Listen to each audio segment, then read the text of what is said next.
ఆ prime minister భారతదేశంలో ఉన్న అన్ని రాష్ట్రాలని సమానంగా చూసుకోవాల్సిన బాధ్యత ఉంటుంది కాబట్టి ఏ రాష్ట్రం అయినా ప్రధానమంత్రి నుంచి అడగాల. అడగకుండా చేయటం వల్లనే ఇవన్నీ పెండింగ్ ఉన్నాయి.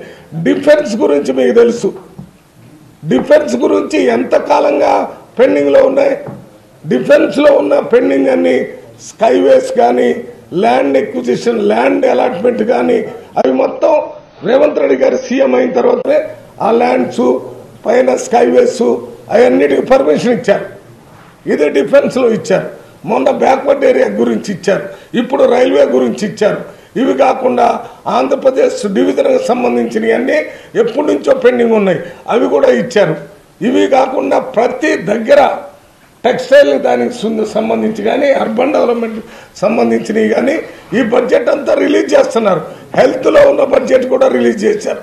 ఇవన్నీ రేవంత్ రెడ్డి గారు ఒక రాష్ట్ర ముఖ్యమంత్రిగా ఆ రాష్ట్రంలో ఉన్న ప్రజల అవసరాలను దృష్టిలో పెట్టుకొని ప్రధానమంత్రిని కలుస్తున్నాడు.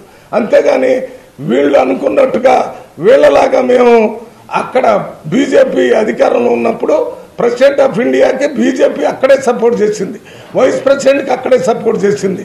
అగ్రికల్చర్ బిల్స్ 4 పెడితే ఆ బిల్స్కి వాళ్ళే సపోర్ట్ చేశారు. మేము ఎప్పుడూ అపోజ్ చేశాం. అది ఎందుకు ఇప్పుడు కావ్య గారు చెప్పినట్టు 4 రోజుల నుంచి పార్లమెంట్ జరుగుతుంది. అదానీ గారి మీద వచ్చినటువంటి ఆరోపణల మీద చర్చ జరగాలని మేము పట్టుబడుతున్నాం. పట్టుబడుతుంటే మొదటి రోజు అర నిమిషంలోనే స్పీకరు పార్లమెంటుని అడ్జర్న్ చేశాడు. నెక్స్ట్ 1 నిమిషంలో మన ప్యానల్ స్పీకరు 12 గంటలకు వచ్చి ఆయన అడ్జర్న్ చేశాడు. అప్పటి నుంచి ఇప్పటి వరకు రోజు 1-2 నిమిషాలు కూడా జరగటం లేదు.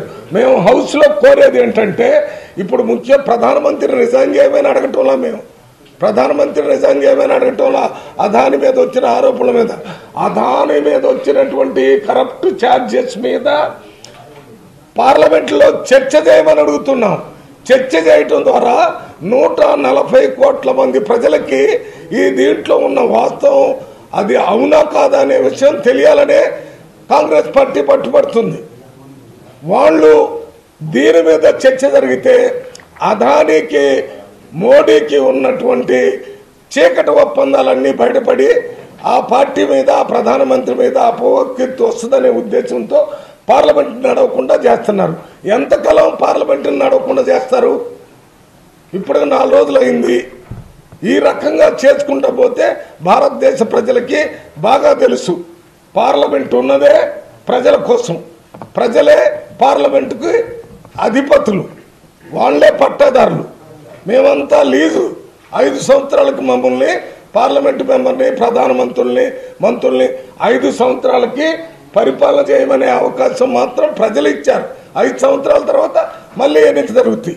వీళ్ళు ఇదే రకంగా చేస్తే వచ్చే ఎన్నికల్లో 100కి 100 ఈ కరప్షన్తో నిండిపోయిన ఈ బీజేపీ మోడీ ప్రభుత్వాన్ని తొలగించి మళ్ళీ ప్రజల ప్రభుత్వాన్ని, మన కాంగ్రెస్ ఇండియా అలయన్స్ని తీసుకొస్తారని హెచ్చరిస్తూ రేపైనా పార్లమెంటుని జరగటానికి అవకాశం ఇవ్వాలని చెప్తూ కేటీఆర్ గారిని ఇప్పటికైనా అర్థం చేసుకొని మాట్లాడమరండి.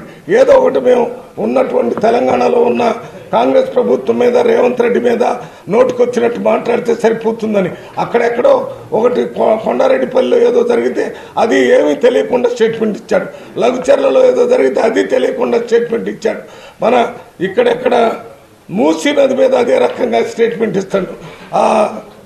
ఇంకో హైడ్రా మీద కూడా అదే ఇస్తున్నాడు. ఇప్పటికి ప్రజలకు అర్థమైపోయింది ఈయన ఊరికే స్టేట్మెంట్లు, కేటీఆర్ అంటే స్టేట్మెంట్లో వాస్తవం ఉన్నదనేది ప్రజలందరికీ తెలిసిపోయింది. ముఖ్యమంత్రి 28 సార్లు ఢిల్లీకి వస్తే అందులో 8 సార్లు మాత్రమే కేంద్ర పెద్దలు కలిసారు. 20 సార్లు AICC general secretary, AICC president కానీ వీళ్ళని మాత్రమే కలిశాడు. ఢిల్లీ వచ్చిన తర్వాత 28 సార్లు ఢిల్లీ వచ్చినప్పుడు ఎక్కువ సార్లు అధికారులతో మాట్లాడారు. మా హెడ్ క్వార్టర్ ఇక్కడే ఉంటుంది కాబట్టి కలిసిపోవటం మా మర్యాద, అంతే తప్ప దాంట్లో ఏం చేస్తాం ఎన్నిసార్లు మీకు కూడా తెలుసు. అన్నయ్య మీరు అడిగినటువంటి అన్నయ్య కూడా చెప్తున్నారు, ఇక్కడ మాది కాంగ్రెస్ పార్టీ హెడ్ క్వార్టర్ ఇక్కడే ఉంటుంది. ఇక్కడికి వచ్చినప్పుడు ఊరికే పలకరించడం అనేది అదొక గౌరవం. వాళ్ళ మా కుటుంబ సభ్యులు ఇక్కడ పెద్దోళ్ళు ఉంటారు కాబట్టి మాట్లాడుతున్నాం. అది కూడా తప్పంటే మరి మీరు మీ దగ్గర మీరు ఒక ఆఫీస్ పెట్టుకున్నారు బీఆర్ఎస్, ఈడ ఏం అవసరం ఉందని బీఆర్ఎస్ ఆఫీసు? ఆ మధ్య మన మహారాష్ట్రలో ఒక ఆఫీస్ పెట్టారు, అన్ని పెట్టారు. మొన్న జరిగిన ఎన్నికల్లో పోటీ చేయొద్దని మోడీ గారు చెప్తే పోటీ చేయలేదు. దానివల్ల బీజేపీకి నష్టం జరిగింది, పోటీ చేయొద్దంటే ఆగాడు. అంతకు ముందు ఆడ ఈ రకంగా ఆఫీసులు పెట్టమంటే ఆఫీసులు పెట్టారు. వాళ్ళు ఏం చెప్తే అది చేస్తున్నారు. ఇప్పుడు కూడా కవితని విడిపించుకోవడానికి ఇక్కడికి 10 సార్లు 15 సార్లు వచ్చి వీళ్ళందరితో మాట్లాడి రాజకీయం చేసిపోయారు. మాట్లాడేదానికి అర్థం ఉండాలి, అందరికి అర్థమవుతుంది. ఈ రకంగా మాట్లాడటం వల్ల వాళ్ళ అస్తిత్వం కోసమే స్టేట్మెంట్స్. మేము కూడా ఉన్నాం, మాది బీఆర్ఎస్ పార్టీ మొన్న ఎంపీస్ అప్పుడు 0 సీట్లు వచ్చినాయి అని ప్రజలు పూర్తిగా మర్చిపోతారని ఈ స్టేట్మెంట్ల ద్వారా గుర్తుపెట్టడానికి మాత్రమే ఈ స్టేట్మెంట్స్ ఇస్తాను. ఏదమ్మా ఏంటి ఇచ్చేది? ఏంటి ఇచ్చేది అన్నా? నేను చెప్తున్నాను ఒకటి, ఈ రాష్ట్రంలో ఈ కేంద్రంలో ఏ పార్టీ అధికారంలో ఉన్నా వాళ్ళు ఇవ్వాల్సిందే. మేము ఇష్టం లేదా? మేము బీజేపీకి మాకు వచ్చిన ఇన్కమ్ లో ఇక్కడికి రావటం లేదా? వచ్చిందని ఇక్కడ ఎందుకు పెట్టుకుంటారు? ఇక్కడ ఒకటి మా ఫెడరల్ వ్యవస్థలో అన్ని రాష్ట్రాల నుంచి బడ్జెట్ తీసుకుని ఆ బడ్జెట్ ని మళ్ళీ రాష్ట్రాలకి పంపుతూ రెగ్యులేట్ చేయటమే దాని పని. మేము కూడా ప్రధానమంత్రిగా చాలా కాలం మా పార్టీ పనిచేసింది. అప్పుడు వేరే పార్టీలకు కూడా ఇచ్చాం. ఇచ్చిన వాళ్ళు తీసుకున్న వాళ్ళని ఇదేమన్నా బ్రిటిష్ గవర్నమెంటా? ఇది ఇండియన్ గవర్నమెంట్, ఇదేమో ఫెడరల్ గవర్నమెంట్. ఎవడు ప్రధానమంత్రిగా ఉంటే వాళ్ళు రాష్ట్రాలకు ఇవ్వాల్సిందే.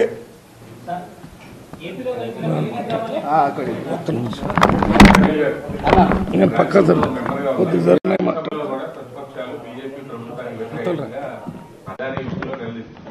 లోక్సభలో ప్రాతినిధ్యం లేదు, టీఆర్ఎస్ 4 ఎంపీలు రాజ్యసభలో ఉన్నారు. వాళ్ళ వైఖరి ఎలా ఉంది? ప్రతిపక్షాలతో కలిసి పనిచేస్తున్నాయా? అంటే ప్రభుత్వాన్ని ఆదాని ఇష్యూలో నిలదీస్తున్నాయా? అన్నా ఆ నలుగురు కూడా ఏం చేస్తున్నారనేది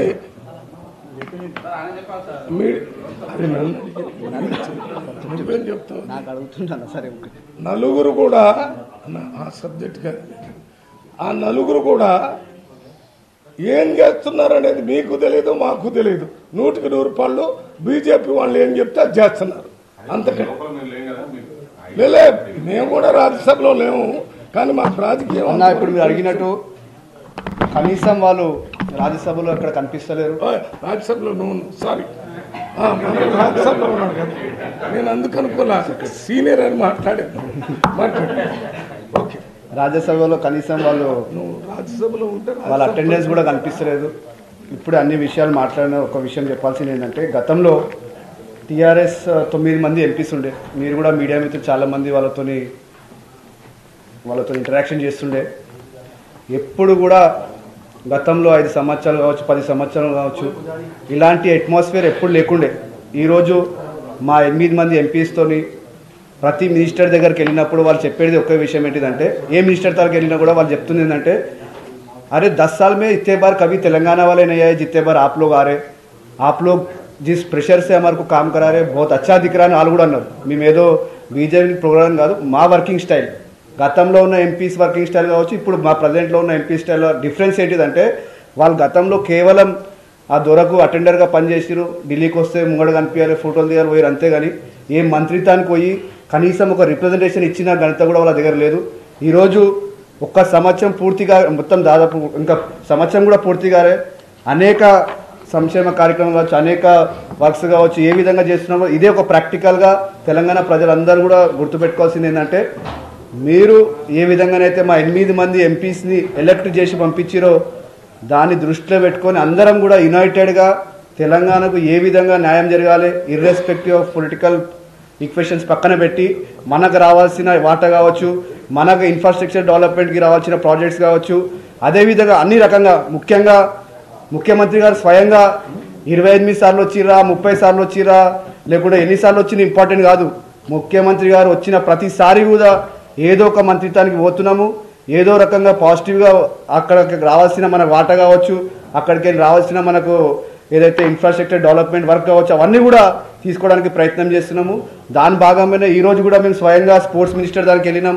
అక్కడ కూడా వారి దగ్గరికి వెళ్ళినప్పుడు డిస్కషన్ వచ్చింది, तुम लोग తెలంగాణ जिस तरह से काम कर रहा అంటే ఏ విధంగానైతే తెలంగాణ గవర్నమెంట్ పనిచేస్తుందో వాళ్ళు నిజంగా కూడా వాళ్ళు అప్రిషియేట్ చేయాల్సి వస్తుంది. ఎందుకంటే ప్రతిసారి కూడా ఏదో రకంగా వాళ్ళ దగ్గరకు వస్తున్నాము, ఏదో రకంగా వాళ్ళకి ప్రెషర్ బిల్డ్ చేసి. ఇప్పుడే మిత్రులు అడిగారు బీజేపీ వాళ్ళు ఏం చేస్తున్నారు, బీజేపీ వాళ్ళు ఏం చేస్తారు మాకు తెలియదు. మేము స్వయంగా దగ్గర ఉండి దగ్గర నుంచి వాళ్ళని మానిటర్ చేసి ఇవాళ ఖేలో ఇండియాని కూడా తెలంగాణ రాష్ట్రానికి 26లో అలర్ట్ చేయడం జరిగింది. చాలా పెద్ద విషయం. ఎందుకంటే ఇంత కాంపిటీషన్, ఇన్ని రాష్ట్రాల కాంపిటీషన్ ఉన్నా కూడా మేము దగ్గరికి వెళ్ళి స్పోర్ట్స్ మినిస్టర్కి వెళ్తే ఎట్టి పరిస్థితిలో తెలంగాణకు ఖేలో ఇండియా మేము 26లో ఇస్తున్నామనే విషయం కూడా చెప్పడం జరిగింది.